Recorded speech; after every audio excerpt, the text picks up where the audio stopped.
आजको हाम्रो सेक्सन छ के vibration of strings and overtone. हामीले कुनै पनि स्ट्रिङमा डिस्टर्बेन्स यसरी ल्याइदियौँ भने के हुन्छ, त्यहाँ वेभ क्रिएट हुन्छ हो। त्यो जुन वेभ क्रिएट भएको छ द्याट इज ट्रान्सभर्स वेभ। स्ट्रिङमा के हुन्छ भने ट्रान्सभर्स वेभ प्रोड्युस हुन्छ। त्यो ट्रान्सभर्स वेभमा हामी के क्यालकुलेट गर्ने भने फ्रिक्वेन्सीज क्यालकुलेट गर्ने। भेरियस मोड अफ भाइब्रेसनमा कस्तो कस्तो खालको फ्रिक्वेन्सीहरू प्रोड्युस हुन्छ त्यो क्यालकुलेट गर्ने काम हो हाम्रो भाइब्रेसन अफ स्ट्रिङ एन्ड ओभरटोनमा। सुरुमा के गर्ने भने यहाँ हेर्नु है, दुईटा फिक्स पोइन्ट लिने, दुईटा फिक्स पोइन्टमा वायर लिने, वायरलाई ठ्याक्क के गरिदिने डिस्टर्बेन्स प्रोड्युस गरिदिने। First mode of vibration of wire कस्तो किसिमको हुन्छ भने ठ्याक्क वेभ यसरी क्रिएट हुन्छ हो। यो के हुन्छ फेरि रिफ्लेक्ट हुन्छ, यसरी वेभ क्रिएट भयो, सुपरपोजिसन हुन्छ। अब के हुने भयो भने this is first mode of vibration. यो के भयो फर्स्ट मोड अफ भाइब्रेसन। यसलाई हामी के पनि भन्छौँ fundamental mode. First mode of भाइब्रेसनलाई फन्डामेन्टल मोड भनिन्छ है।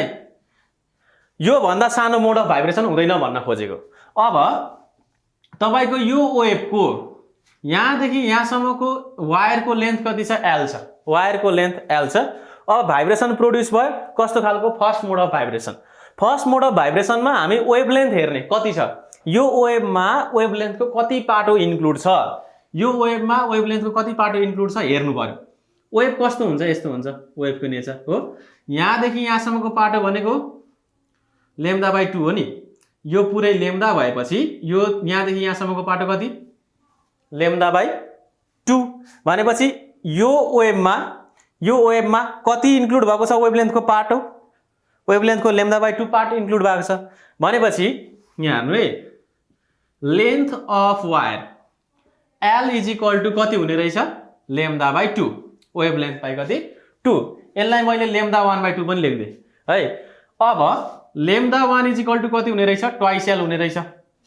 अब हाम्रो काम के हो भने फ्रिक्वेन्सी मेजर गर्ने।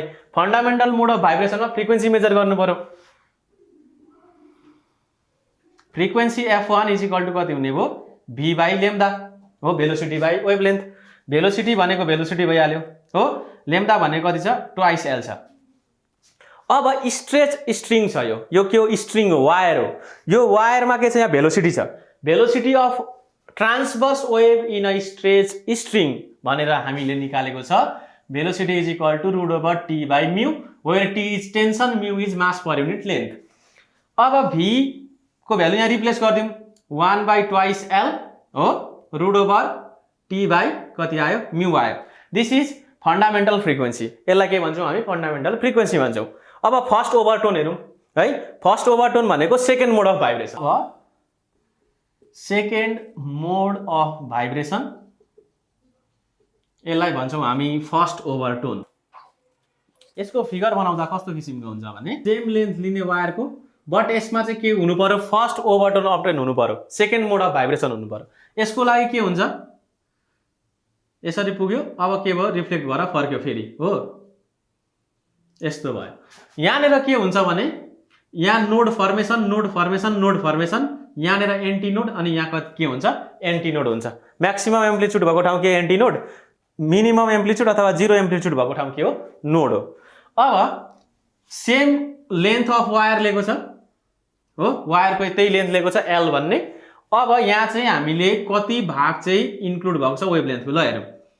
एउटा कम्प्लिट वेभ पो बनेछ यहाँ त है, ए कम्प्लिट वेभ भनेको त लेन्थ इज इक्वल टु के हुने रहेछ lambda wavelength. Wavelength कति लिएको छ λ2। यहाँ हामी सेकेन्ड मोड अफ भाइब्रेसनमा वेभ लेन्थ लिने, दोस्रो वेभ लेन्थ इज λ2 भनेपछि त यहाँ फ्रिक्वेन्सी कति हुने रहेछ सेकेन्ड मोड अफ भाइब्रेसनमा, frequency f2 is equal to velocity divided by wave length v/l। Wavelength भनेको कति छ l छ। अब v को भ्यालु प्लेस गरिदिउँ 1/l √T/μ। ल अब यसलाई नि हामी फन्डामेन्टल फ्रिक्वेन्सीसँग रिलेट गराइदिउँ। फन्डामेन्टल फ्रिक्वेन्सी भनेको कति आएको छ भने v/2 एल आएको थियो नि त, यहाँ त v/l मात्रै छ। मैले यहाँ 2 थप्दिएँ, मुनि पनि 2 थप्दिएँ भनेपछि कति हुने भयो 2f1 हुने भयो। 1/2 एल √T/μ भनेको कति निकालेको छ f1 निकालेको छ नि त, it is twice of f1 आयो हो। This is known as second harmonics. Fundamental फ्रिक्वेन्सीको अगाडि कति छ 2 छ भनेपछि व्हिच हार्मोनिक्स इज दिस, यो भनेको सेकेन्ड हार्मोनिक्स। यसरी स्ट्रेच स्ट्रिङमा फर्स्ट ओभरटोनमा के हुने रहेछ, सेकेन्ड हार्मोनिक्स अप्टेन हुने रहेछ। अब थर्ड मोड अफ भाइब्रेसन यानी कि सेकेन्ड ओभरटोन हेरौँ। सेकेन्ड ओभरटोनमा के हुने भन्दाखेरि फिगर बनाऊ for same wire of same length that is L. यसमा के हुने हो भने नि ल यसमा हुने भयो, यो त सानो सानो भयो केही छैन। यहाँ नोड नोड नोड नोड चारटा नोड 1 2 3टा के हुने भयो, एन्टी नोड फर्म हुने भयो। अब यसमा वेभलेन्थ हेर्यौँ भने वेभलेन्थको कति पाटो यहाँ इन्क्लुड भएको छ भने यहाँदेखि सर यहाँसम्म लेम्दा हो, कम्प्लिट भयो नि त लेम्दा, प्लस यहाँदेखि यहाँसम्म कति lambda by 2, it is 3 lambda by कति हुने रहेछ 2 हुने रहेछ। भनेपछि लेन्थ कति आयो हाम्रो 3 लेम्दा 3 बाई 2। हामीले युज गरेको वेभलेन्थ भनेको लेम्दा 3 है, 3 लेम्दा 3 बाई कति भयो 2 भयो। यसमा फ्रिक्वेन्सी क्याल्कुलेट गर्दा f3 v by lambda 3 velocity by lambda v by twice l by 3 हो। यहाँबाट लेम्दा 3 कति हुन्छ ट्वाइस l बाई 3 हुन्छ। अब 3 v by twice l, v by twice l भनेको के हो f1 हो, 3f1। This is third harmonics है। v को भ्यालु लेख्दा पनि भयो root over t by mu, त्यसमा केही फरक परेन।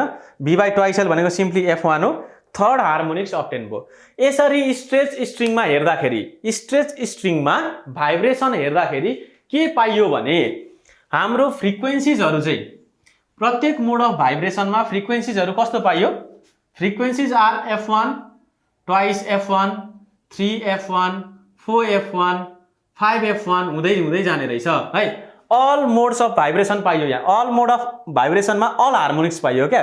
भनेको first harmonic, second harmonic, third harmonic, fourth harmonic, fifth harmonic सबै पाइयो है, अड पनि पाइयो, इभन हार्मोनिक्स पनि पाइयो। यसरी स्ट्रेच स्ट्रिङमा चाहिँ all kind of harmonics can be obtained है। यो हाम्रो के हो कन्क्लुजन भयो भाइब्रेसन अफ स्ट्रिङ एन्ड ओभरटोनको कन्सेप्टमा। फाइनल्ली हामीले यसरी निकालिसकेपछि फ्रिक्वेन्सीको value 1 by twice l root over t by mu निकाल्यौँ नि। This is fundamental frequency in a stretch string अथवा फिक्स स्ट्रिङ। यो फिक्स स्ट्रिङको फन्डामेन्टल मोड अफ भाइब्रेसन भनेको के हुने रहेछ 1 by twice l root over t by mu. अब यसबाटै हामी कन्क्लुजन्सहरु ड्र गर्छौं। त्यो कन्क्लुजन्सलाई हामी के भन्छौं भने laws of vibration of fix string. Fix स्ट्रिङमा के छ भाइब्रेसनको केही लज छ which is based on this formula f is equal to 1 by twice l root over t by mu। त्यो के छ यहाँ म डिस्कस गर्छु। यो फर्मुलाबाट कन्क्लुजनमा पुग्न सकिन्छ। कुन कन्क्लुजन भने द ल अफ लेन्थ, यो भनेको laws of vibration of fix स्ट्रिङमा तीनटा ल छ है, the law of length, the law of tension, the law of mass.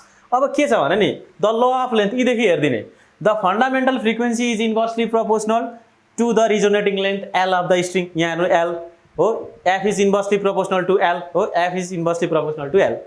The law of tension, the fundamental frequency is directly proportional to the square root of tension, that is F is square root directly proportional to square root of tension. The fundamental frequency is inversely proportional to square root of mass per unit length. F is inversely proportional to mass per unit length, यसको square root है। यो mu भनेको मास per unit length हो, नझुकिनु। The law of मास लेखेको छ यहाँ, हामीले mass of स्ट्रिङसँग होइन केसँग चाहिँ इन्भर्सली प्रोपोर्शनल हुन्छ, मास पर युनिट लेन्थसँग चाहिँ हुन्छ है, नझुकिनु नि यो केसमा।